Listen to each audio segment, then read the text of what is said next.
ঢাকাই সিনেমার অন্যতম সফল চিত্রনায়িকা আরিফা জামান মৌসুমী ১৯৯৩ সালের ২৫শে মার্চ বাংলাদেশের প্রেক্ষাগৃহে মুক্তি পায় কিয়ামত থেকে কিয়ামত। সোহানুর রহমান সোহানের এই ছবির মাধ্যমে দেশের চলচ্চিত্র প্রেমী মানুষেরা মৌসুমীর পাশাপাশি পেয়েছিলেন আরেকটি নতুন মুখ সালমান শাহ। প্রথম ছবিতেই তারা বাজিমাত করেন, জায়গা করে নেন মানুষের মনের মণিকোঠায়। শনিবার ২৫শে মার্চ মৌসুমীকে অভিনন্দন জানিয়ে ফেসবুক পোস্ট দিয়েছেন তার স্বামী ওমর সানি। এতে তিনি লিখেছেন, অভিনন্দন মৌসুমী তোমাকে, তোমার কর্মজীবনে ৩০ বছর উপলক্ষে শুভেচ্ছা।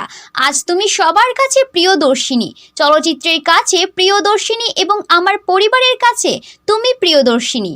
অভিনন্দন।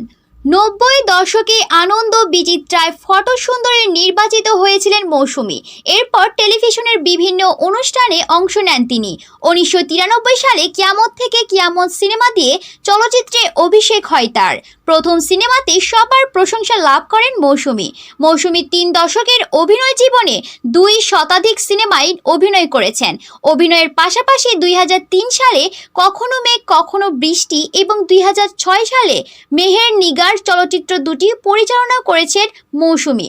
উল্লেখ্য, ওমর সানি ও মৌসুমী ১৯৯৫ সালের ২রা আগস্ট বিয়ে করেন। এ জুটি বাংলাদেশের চলচ্চিত্রের আদর্শ তারকা দম্পতি বলে পরিচিত। তাদের সংসারে রয়েছে ২ সন্তান, ফারদিন ও ফাইজা।